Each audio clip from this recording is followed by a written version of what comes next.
Aujourd'hui, on va fricoter avec un tabou en France, l'argent. Moi, j'ai envie de changer un peu les façons de penser pour arriver à faire mieux que les Américains. J'ai envie que chaque jeune qui travaille n'ait pas honte de parler argent, business, investissement, risque, etc., etc. J'ai envie que ce soit plutôt un élan de motivation pour chacun d'avancer, de performer, de faire mieux, plutôt que d'avoir ce sentiment qu'on a en France, la jalousie. Salut à toi, j'espère que tu vas bien. Bienvenue sur cette chaîne, je m'appelle Hugo Barbet et ici on parle de création vidéo. Aujourd'hui, on va parler sous et plus précisément de combien facturer en tant que vidéaste. C'est une question qui me revient de plus en plus souvent sur les réseaux sociaux. D'ailleurs, si tu m'as pas sur Instagram, je te mets mon Insta juste ici. Et au lieu de répondre à chacun d'entre vous de manière individuelle, je vous réponds en vidéo directement. Dans cette vidéo, on va parler des types de facturation qui sont réalisés par certains vidéastes. Et ensuite, en deuxième partie, on va calculer ensemble un taux journalier moyen selon un type de vidéaste bien précis. Tu pourras retrouver mon calculateur de prix directement dans la description. Si tu regardes cette vidéo, c'est que soit tu es débutant et dans ce cas-là, tu aimerais savoir comment on s'y prend pour facturer en tant que vidéaste et dans ce cas-là, bienvenue. Soit tu as déjà fait des prestations payées et tu aimerais avoir un autre avis tranché sur comment on peut facturer en tant que vidéaste. Soit tu cherches simplement à comprendre pourquoi un vidéaste c'est aussi cher. Alors il faut savoir qu'un vidéaste ne roule pas sur l'or. Non. Très peu d'entre nous, en fait, personne ne roule en Rolls-Royce ou en grosse Merco bien blindée à 100 000 balles. Même si tu vois 4 000 € sur le devis, c'est pas du tout ce qui rentre dans notre poche. Tout à l'heure, on verra où part l'argent d'un vidéaste, où part l'argent d'une prestation, d'un devis. Mais maintenant, on va parler de ce qu'un vidéaste fait facturer dans ses devis. Le plus simple, c'est son temps. Le vidéaste, il échange son temps contre de l'argent. Et ça comprend plusieurs choses. La première, c'est la période non payée. Parce qu'un vidéaste, quand ça travaille, c'est pas payé tous les jours. Contrairement à n'importe quel employé, généralement, il se pointe au bureau, il est payé pour les heures qu'il fait. Nous, on n'est pas payé certains jours. Donc en gros, cette période, elle concerne tout ce qui est la prospection, les rendez-vous clients, le branding personnel, le branding de la marque, la création du site internet, le networking, les appels téléphoniques, les échanges de mails, la création des devis aussi, avant les signatures du contrat. Donc tout ça, c'est du travail qui n'est pas rémunéré. C'est quand même du travail qu'un vidéaste fait durant cette journée. Là par exemple, je fais cette vidéo, je ne suis pas payé aujourd'hui. Je suis pas payé, mais je travaille. Ensuite, quand le contrat est signé, quand le devis est signé, il faut compter ce qu'on appelle la pré-production. Donc c'est toute la préparation avant le tournage de la vidéo. Donc l'élaboration d'un concept, le mood board, la musique, les lieux, des plans précis, peut-être même de l'acting, trouver des acteurs, etc. Savoir la liste de matériel, la shootlist à prendre pour savoir quoi filmer pendant le tournage. Tout ça, c'est une période de préparation, du tournage. Dans ce cas-là, on est directement payé, ça tu le fais payer sur ton devis. Et cette période de pré-production, de préparation, en fait, tu la fais payer sur ton devis. Moi, généralement, elle dure une journée. Il faut que je me prépare entièrement sur comment le journage sera fait. Après, je ne travaille pas 8 heures dans la même journée. Je peux faire 3 heures une journée, 3 heures une autre journée et la dernière journée, 2 heures. En gros, ça fait 8 heures de travail, donc une journée dans la peau d'un vidéaste. Ensuite vient le tournage et c'est à ce moment-là en fait que le client il voit arriver le vidéaste avec sa caméra et demander tout simplement 15 000 € pour la vidéo. Et c'est pour ça que beaucoup d'entre eux ne comprennent pas pourquoi c'est aussi cher un vidéaste et je pense qu'il ne faut pas les blâmer mais au contraire en discuter, révéler ces informations, en parler parce que quand on est ignorant, en fait, on ne sait pas et du coup, on pose des questions et c'est aussi simple que ça. Donc, si tu n'es pas vidéaste et tu veux savoir pourquoi un vidéaste c'est aussi cher, voilà pourquoi. Et ensuite, pour finir, dernière étape, il y a le tournage. Donc ça, c'est toute la partie post-production, le montage, les allers-retours avec les clients, les backups, les dérochages ou même les différents rendus. À côté de ça, le vidéaste, il a passé des années, des mois où il travaille encore aujourd'hui pour apprendre ses compétences essentielles qui sont la création de vidéos. Il a aussi acquis de l'expérience, que ce soit plusieurs années de tournage, des différents clients. Ces paramètres, tout ça, ils ne sont pas quantifiables en termes de prix. Ça, c'est chaque vidéaste qui, on va dire, dit combien son coût d'expertise vaut, parce que ça, tout ça, c'est le coût d'expertise, les compétences, le savoir-faire, le savoir-être, c'est un coût d'expertise. C'est exactement la même histoire avec Pablo Picasso. Un jour, il rencontra un jeune homme et ce jeune homme lui demanda de dessiner un petit dessin et de lui vendre. Picasso sortit donc son petit fusain et dessina en 5 minutes un dessin absolument magnifique. Et quand il le tendit au jeune homme, il lui demanda 500 €. Le jeune homme était abasourdi. 500 € pour un dessin en 5 minutes, comment ça se fait? Et en fait, Picasso, il avait passé des nuits entières, des journées, des mois, des années à travailler pour pouvoir faire ce dessin-là en 5 minutes. Et c'est ça le coût de l'expertise en fait. C'est tout le travail qu'on a accumulé derrière qui vaut ce prix-là. Et pour finir, un vidéaste, ça filme. Et ça filme avec quoi? Une caméra. Et ça monte les vidéos avec quoi? Un ordinateur. Et ça éclaire avec... Ok, c'est bon. En gros, un vidéaste, ça tourne avec du matériel. Ça travaille avec du matériel de qualité professionnelle. Et qui dit qualité professionnelle, dit quand même un matériel coûteux. Et tout ce coût-là, il faut l'absorber. Il faut faire payer ce matériel. Encore à côté de ça, il y a, on va dire, tous les logiciels, tous les applications que le vidéaste utilise. Par exemple, ton logiciel de montage vidéo, etc. Les droits des musiques, etc., etc. Tout ça, ça dépend aussi du type de vidéaste que tu as. Il y a des vidéastes qui ont par exemple 300 € d'abonnement mensuel à différentes applications, comme d'autres qui n'ont que l'application de montage. Ça varie suivant les vidéastes et ça a un impact sur le coût journalier d'un vidéaste. Évidemment, ces abonnements ils peuvent toujours apporter un plus dans une prestation. Moi, j'ai un abonnement pour des musiques vraiment de qualité top de chez Artist. D'ailleurs, si un jour vous voulez sponsoriser ces vidéos, c'est avec grand plaisir. Et cet abonnement, il a un prix, mais il a aussi un résultat derrière. Et encore une fois, et dernière chose, il y a ce qu'on appelle les taxes. Alors, la plupart des vidéastes, ils sont auto-entrepreneurs, ils dépendent donc de l'URSSAF. Et pour te la faire simple, sur le devis, tu vois 1000 €, tu payes les 1000 €, mais l'URSSAF, il prend 22% du chiffre d'affaires d'un entrepreneur. Et donc, sur les 1000 €, le vidéaste n'en verra à la fin que 780. Donc ça, c'est aussi quelque chose à prendre en compte. Et ensuite, il y a aussi les impôts derrière qui vont tomber les années plus tard. Donc voilà, c'est beaucoup de taxes, de charges qui vont arriver et qui ne sont pas forcément visibles par tout le monde. Donc en additionnant toutes ces charges, ça revient finalement cher. Il faut donc bien calculer son taux journalier pour pouvoir vivre et travailler de sa passion, à savoir la création de vidéos. Concernant les types de facturation, j'en ai déterminé 3 et j'en utilise 2 sur les 3. La première, c'est celle que je n'utilise pas, c'est la facturation à l'heure, à l'horaire.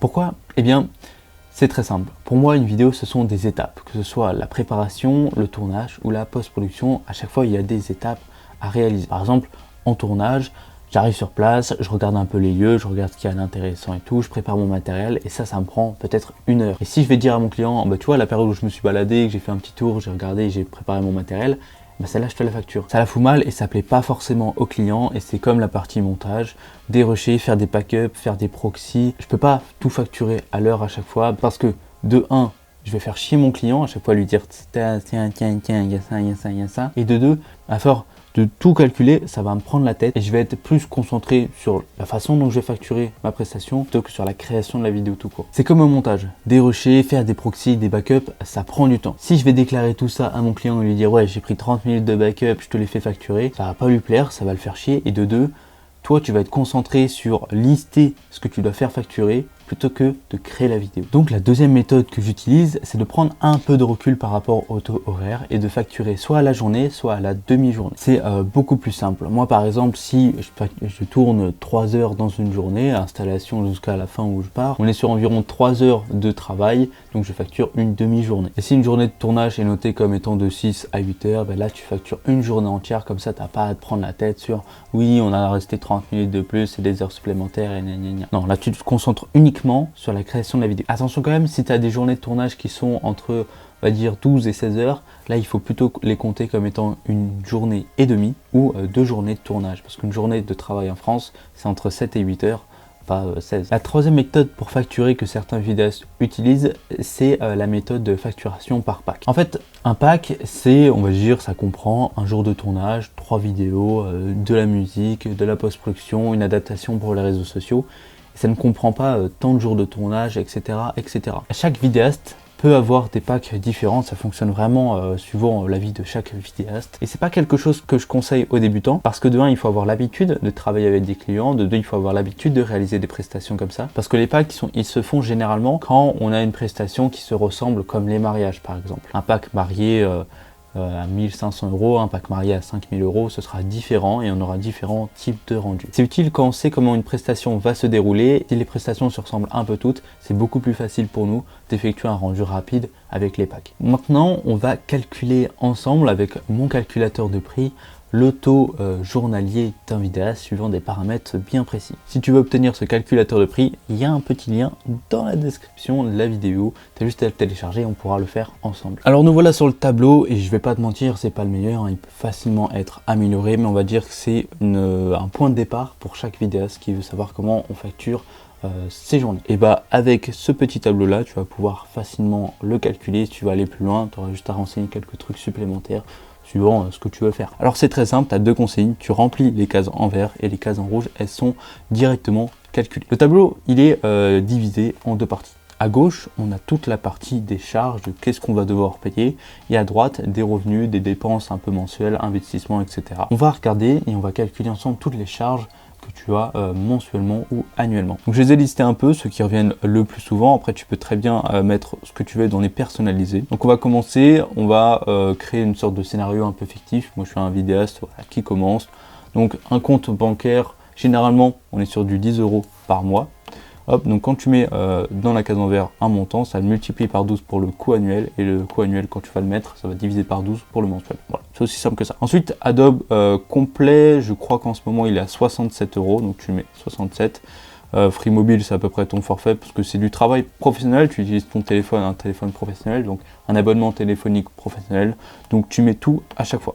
L'assurance, pareil, 40, paf. Ensuite, le mutuel, on est environ sur du 30 € par mutuelle. Ça dépend des mutuelles que les gens ont. Les cartes de visite, alors ça dépend si tu en as. Moi, je faisais généralement des commandes de 20 à 30 € par an. Donc voilà, ça me suffit largement. Donc en mois, ça te coûte 2,50 €. Artlist, c'est ma plateforme de musique. Donc c'est 200 € par an. Donc ça te calcule pour moi combien ça te coûte. Est-ce que tu as des locaux? Moi, par exemple, mon vidéaste, il a des petits locaux qui louent 250 € par mois, donc à l'année ça lui revient à 3000 €, etc., etc. Le site internet, allez, on va mettre 60 € et des logiciels supplémentaires. On va dire qu'on a des abonnements de 30 € pour des logiciels supplémentaires de prospection, de suivi de clients, etc. Ensuite, si tu en as d'autres, tu les mets, ça va te les calculer automatiquement, et on va passer à la partie droite de notre tableau. On va commencer directement en haut. On a le calcul total de nos dépenses mensuelles, donc c'est toute cette ligne là qui est calculée et mise ici, et donc on a les dépenses annuelles de notre activité de vidéaste. Donc tu vois, ça chiffre assez vite quand même. Mon vidéaste fictif dépense 5534 € par an simplement pour pouvoir travailler, et donc ça représente quand même pas mal d'argent. C'est pour ça qu'un vidéaste, ça coûte cher. Ensuite, l'investissement matériel par an, je le fais plutôt par an que par mois. En gros, quand on est vidéaste, on travaille avec du matériel, donc des fois il faut renouveler notre matériel, comme une machine de post-production, ça se renouvelle à peu près tous les 3 ans, ça coûte quasiment 2000 balles, donc il faut quand même l'investir. Du matériel lumière, vidéo, etc. Donc mon vidéaste fictif, on va mettre 3000 € par an, donc par mois c'est calculé, ça a un investissement d'à peu près 250 € par mois. Revenu souhaité dans la poche, ça c'est ce qui nous intéresse, c'est combien tu veux avoir d'argent que tu puisses utiliser pour faire n'importe quoi, payer ton loyer, ta voiture, tes assurances, n'importe quoi, des trucs personnels. En gros, c'est comme ton revenu net. On va aller sur une base simple, 1500 €. Non, pas 15 000, c'est beaucoup. 1500 €. Et ensuite, je t'expliquerai toutes les lignes. Ensuite, jour de travail payé sur 20 jours de travail mensuel. Il faut savoir que dans un mois de travail, il y a à peu près 30 jours. Et donc, si on enlève les samedis et les dimanches, ça nous revient à peu près 22 jours de travail vrais, du lundi au vendredi. Et pour les personnes qui sont dans des boîtes, qui sont salariées avec un CDI, etc., chaque jour, ils sont payés. Et nous, non. Parce que comme je t'ai dit tout à l'heure, il y a les périodes de prospection, de branding, etc. On n'est pas tous les jours, caméra à la main, en train de faire un tournage ou en train de faire du montage vidéo pour nos clients. Donc, sur les 20 jours de tournage, généralement, quand on commence, le mieux c'est de commencer avec un tiers de jour où on est payé, un tiers de jour de tournage, et le reste c'est de la prospection, etc. Après, le but c'est d'augmenter ces journées de travail, passer à 15 jours sur 20 par mois avec une caméra à la main. Donc grosso modo, moi je te conseille de mettre 7, 8. Ensuite, on passe à la nouvelle ligne, tu vois que ça fait des calculs automatiques, on les verra après. Alors le CA nécessaire pour revenu souhaité, en fait, c'est pour avoir ces 1500 € net dans ta poche, tu peux faire ce que tu veux après. Il faut enlever à la fois l'URSSAF, donc les 22% des 1500 €, mais il faut aussi enlever les investissements matériels par mois et aussi les dépenses, les charges mensuelles par mois. Donc tu additionnes tes charges mensuelles, ton investissement par mois, les 22% et 1500 €, et au final, pour obtenir 1500 € net qui vont tomber dans ma poche, je dois générer plus de 2634 € de chiffre d'affaires. Nombre de projets estimés par an, ça c'est simplement pour savoir grosso modo combien tes projets devront coûter pour obtenir ton chiffre d'affaires. Une année, c'est 51 semaines. Tu retires 4-6 semaines de vacances, ça te fait 45 semaines. Tu retires encore 3 semaines pour prendre un peu de recul sur toi, ça fait 42 semaines. Et donc, sur 42 semaines, grosso modo, tu peux réaliser au minima 20 projets différents. Donc moi, si je mets 20 projets, ça va me calculer le coût moyen d'un projet. Et donc, le coût moyen d'un projet, qu'est-ce que c'est? C'est en 20 projets, payés en moyenne 1580 €, tu vas pouvoir payer tes charges, ton investissement matériel et te retirer 1500 € net dans ta poche à chaque fois. C'est simplement pour avoir une sorte de moyenne, d'aperçu de ce que tu dois faire pour atteindre cet objectif. Et ensuite, rien qu'en remplissant mon revenu souhaité dans ma poche et mon jour de travail payé par an tout à l'heure, ça a calculé le taux horaire, le taux de la demi-journée et le taux journalier. Alors, mon taux journalier, il est donc de 376,32 €. Après, tu peux l'arrondir suivant ce que tu veux, si tu veux vraiment que ce soit clean ou pas. Et du coup, avec ces 376,32 €, si je travaille en étant payé 7 jours par mois, je pourrais réaliser un chiffre d'affaires de 2634 € et donc payer mon investissement par mois. Je pourrais aussi payer mes charges mensuelles et aussi et surtout obtenir 1500 € net dans ma poche. Voilà, grosso modo. Après, tu peux mettre autre chose. Là, si personnalisé, je mets que j'ai 500 € par mois qui vont tomber, ça va tout changer parce que j'ai des charges supplémentaires à payer et donc mon taux journalier va augmenter. Tout dépendra de tes charges et du revenu que tu souhaites avoir par mois et des journées de travail payées aussi. Fais attention quand même parce que ce prix-là, ce prix journalier ne correspond pas à tout ce qu'il y aura sur le devis final. Je vais faire une vidéo dans laquelle je vais t'expliquer exactement ce que je mets dans mon devis en termes de clauses, en termes de tout ce qui va être payé, etc. Ce qu'il faut que tu retiennes, c'est que ça correspond juste à toi quand tu vas travailler pour obtenir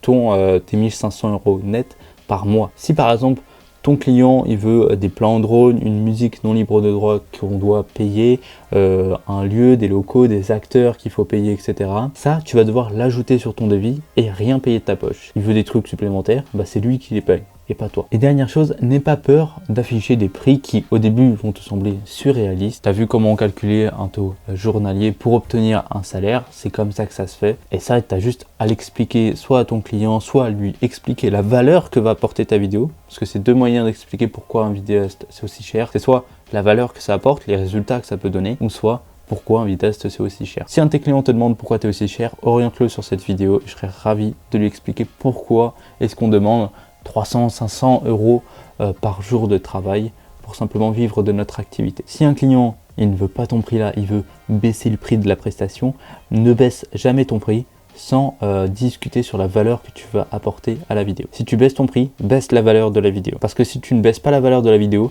ton client va se dire ouais en fait c'est complètement surestimé et donc ça ne vaut pas le coup. Et donc tu vas te décrédibiliser auprès du client mais aussi auprès de la communauté des vidéastes. N'aie pas peur du prix que tu demandes, sois plutôt fier des compétences que tu vends et des résultats et des solutions que tu proposes pour régler un problème, donner un souvenir à quelqu'un, etc. Sois fier de ça. Voilà, maintenant tu sais enfin comment facturer à la journée en tant que vidéaste. Encore une fois, ne baisse jamais ton prix sans baisser la valeur de la prestation. J'espère que la vidéo t'a plu et si tu veux en apprendre un peu plus sur le côté business de la vidéo, je te conseille de regarder ma playlist tout simplement en freelance. Je te la mets juste ici et on se retrouve tout de suite de l'autre côté.